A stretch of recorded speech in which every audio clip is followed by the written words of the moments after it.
What is going on, Digidestined, the Tamers in training, as we shall say. Welcome to London Players Guild. I am Scott Sedman, and today I'm bringing you a Digimon card game beginner's guide, a 101 to the various card types that are present in this game. As you know, the game is going to have a pre-release in November of this year and launch in January 2021, but this is also a good refresher for those who may play in Japan. Now, this is based on the current iteration of the game that we know. Things might be subject to change, but from what we understand and from what we know, this is pretty much the most accurate information available to us right now. There's 4 different types of cards that you need to know of. That is Digitamer, Digimon, Option Card, and Tamers, and I will be going over all of them in today's video, starting with the Digitamer. So level 1 to level 2. Now, there isn't anything printed level 1, but Digitamer cards are a separate deck with a different back to them. So as you can see here, it's a nice little white back with a Digi-Egg on it to differentiate it from your traditional deck, which is a blue version of this card back. And that is considered the level 1 Digimon, because at the start of your turn you have the either option of moving a level 3 or higher into the field zone, or you can hatch a Digitamer, which is pretty much what I've got shown here with this nice little arrow. So at the start of my turn, I will hatch my level 1 into a level 2. It happens to be Koromon. I really like Koromon. It comes in the red starter deck, so I think it's a good example to showcase what type of Digimon you'll be seeing as Digitamer. If you want to go lower wise, it's in training and lower. They have featured on the card artworks. As we've seen, there's many different Digitamer. We've got from blue to black to purple. Like, each colour has a wide variety with different effects that you can choose from. So as you can see, there's no power, so they can't be played in there's no power, there's no cost. They can't be played. They can only be hatched, and they're used there to evolve up to higher Digimon. So in the case of this example, we'll be going from Koromon to an Agumon. And so yeah, it does have an inheritable skill, which we'll go over more in depth of skills in a different video. But for the purpose of this, I'll read it out to you. So it's your turn. If the Digimon has 4 or more Digivolution sources, this Digimon gets plus 1000 DP. So what it means is basically if it's a level 6 and it's Digivolved all the way up to it, then it gets an additional power boost, which is really good because it's not for the turn, it's not in your turn. It is in your turn, sorry. But this can make a difference when you're clashing into your opponent's Digimon with the same power. Obviously, you'll have 1000 power more. And when going in at security, especially in the case of things like Phoenix One and stuff like that, where they're just 12k vanillas. If you reveal an opponent's 12k vanilla, obviously if this is in your inherit source and you Digi all the way up to it, you're safe. But that's for another time. That's more complex stuff, and we'll get into that later. So continuing on with Digimon, we've got level 3 through 6, which is generally your rookies all the way to megas. As you can see here, I have Digivolved my Agumon on top of the Koromon. It's cost me 0 memory to use this, which Digivolutions do have a cost, so I'll explain this, I'll break it down. So each Digimon has a cost and an evolution cost. So the cost is if I was to play it from my hand onto the field, that would be how much memory it costs. Obviously your Digivolution cost is cheaper because obviously you're just pulling on top. It can go on any red card of level 2. So that's a really good effect. You're not limited to Koromon. You're not limited to their cannon chains. Essentially, you can go on top of any red Digimon you want. You got a nice little baby plant there. I'm a Digivolve on top of it. Same with Wargreymon, right? You can place it on top of any ultimate that's a level 5 red. Doesn't have to be necessarily Metal Greymon, but for the purposes of this video and for the purposes of a tutorial, I'm using a very familiar line that people can understand. So each Digimon has its own power, which in the case of Agumon it's 2000 DP, and sometimes they have effects, sometimes they don't. We'll get to War Greymon, where it does have an effect, versus inherited skills on the rest of these cards. So the Agumon has an inherited skill of this kid. In your turn, this Digimon gets a plus 1000 DP. It's a cool effect, right? So, but this doesn't affect Agumon. Inherited skills only affect the Digimon above them. Or in the case of Koromon, it only affects if you've got X amount of Digimon on top of it. So if we Digivolved all the way up this line, then we would meet Koromon's requirements, and thus we would get Koromon's inherited skill. But along the way, we would get a security attack +1 from Greymon, and we would also get, when this Digimon is blocked, you get +3 memory from Metal Greymon if our War Greymon was to have Digivolved on top of all of these Digimon. Now, sometimes that won't be the case. Sometimes you'll just play an ultimate and Digivolve on top. Sometimes you'll just hard drop a Mega. Sometimes it happens. Now, this War Greymon is a cost of 12, so obviously you can't do that turn 1.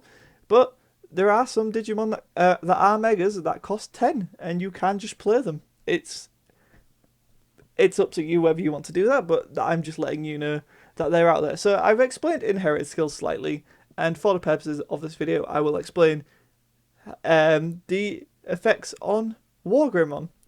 So this is, in your turn, for each 2 Digivolution sources this Digimon has, you gain a security attack +1. So, for example, if we have gone all the way up this chain, as we are using for the example, he would gain a security attack +2. Because Koromon counts as a Digimon. Koromon counts as a source, I should say, not a Digimon, because it's a Digitamer, but it is a source. So Agumon and Koromon, that's 1 security attack. Greymon and Metal Greymon, that's an extra security attack.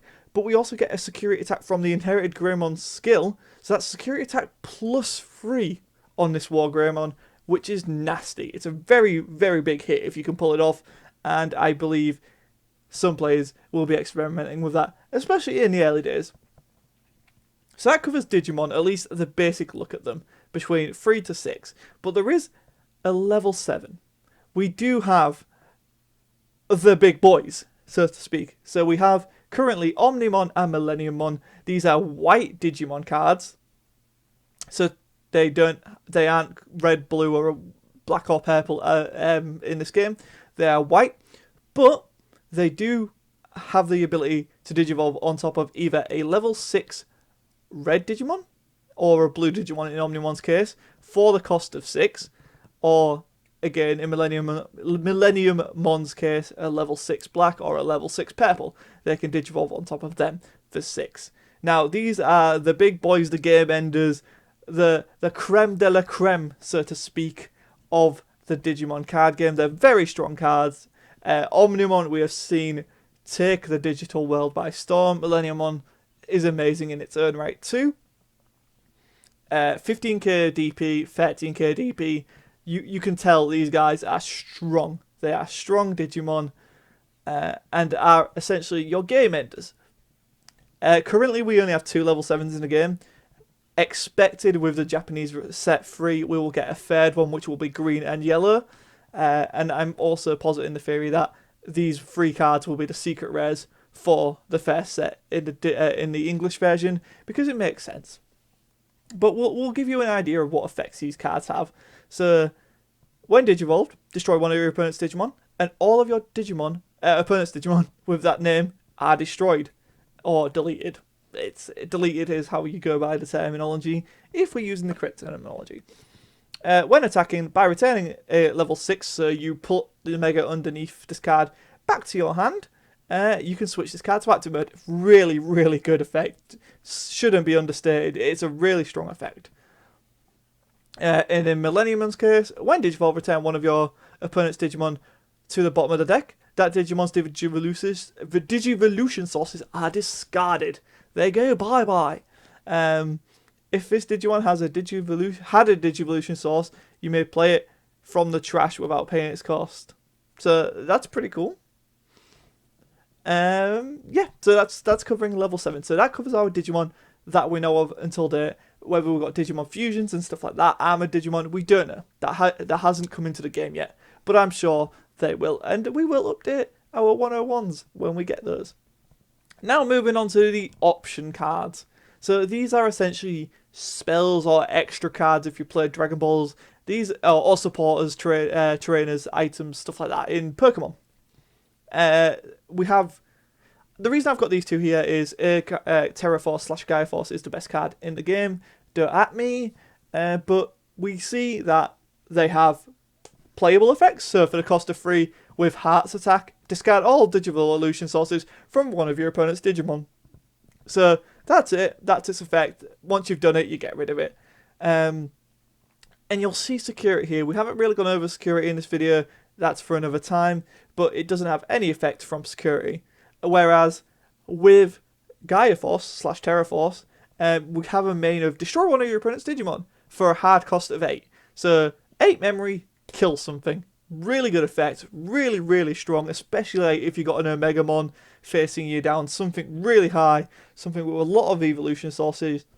It's a really good get rid of the problem. Cost 8 seems high, but honestly, it has saved me so many times. But his security effect is activate this card's main effect. And there are different types of security effects that do different things to what their main effect is. But for the purposes of keeping it simple, I thought I'd show off Terra Force, aka the best card in the game. So I get hit, I do a security check, this card's revealed, therefore I do what it says in the security thing, which is to activate its main, which is destroy one of my opponent's Digimon. It's pretty straightforward. That's all you have to really remember is just from your hand you pay the cost, from your security you do what the security affects. Sometimes, like in the Heart's Attack's case, there is no effect from pulling it from your security, it just goes to your drop. Sometimes it's add this card to your hand, sometimes it's something in between that. So that's option cards, pretty basic, pretty straightforward. Don't sleep on them, there are some very powerful option cards in this game. And again, Terra Force / Gaia Force, I highly recommend getting a playset of it because it's just a really good card. And a really good thing is you can run this in any colour because if you pull it from security, you will get the security effect. Don't at me on that. I believe that's how it works. Tamers. Now, Tamers are the Digidestined, and you might be like, oh, I know Mimi, I know Tai. Who's Tai get? Well, he's from a video game, I believe, or is it a manga? I can't remember which one he's from. But I thought I'd showcase the variety in Digidestined that we have here. Tamers are like option cards, but they come into play on the field and remain there in their own little area. So I have showcased the important Tamers to have. So these are, and there's one in every colour, by the way.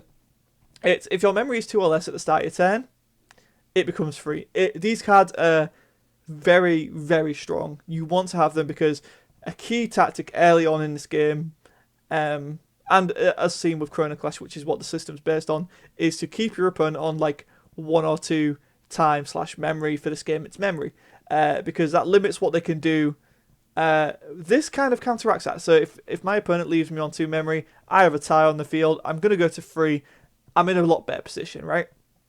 These are really good things to have, but they also have an effect as well as their start of turn effects. So in Mimi's case, if you have a level 5 or more green Digimon, by resting her, you can hatch a Digi-Egg, so you can go into a Digitamer, or you can move a level 3 or higher from that raising area to the battle area. Really, really strong effect. So Mimi is chef's kiss amazing. Tai, all of your red Digimon, with 4 or more Digivolution sources get a security attack +1. So we went back to War Greymon, and that just becomes an even more terrifying beast with this an additional security attack. Because that, 4's not enough, right? So essentially, with this tie, that War Greymon can destroy all 5 of your opponent's security with 1 attack. Bear in mind, security staggers. So if I pulled a Gaia Force on the first security attack, I could kill it, and then I wouldn't do the rest of the check. But again, that'll be left for security explained. And target is your turn. Your Digimon whose names contain Tyrannomon get piercing. Piercing will go over in a different video. Your turn. If your turn if you would Digivolve into a Digimon whose names contain Tyrannomon. By resting this card, reduce the Digivolution cost by 1. Really cool effect. And as you can see with the security effects, you play them without paying their cost. Really cool, really solid. These guys are great to rip from security. And that covers all of today's topics.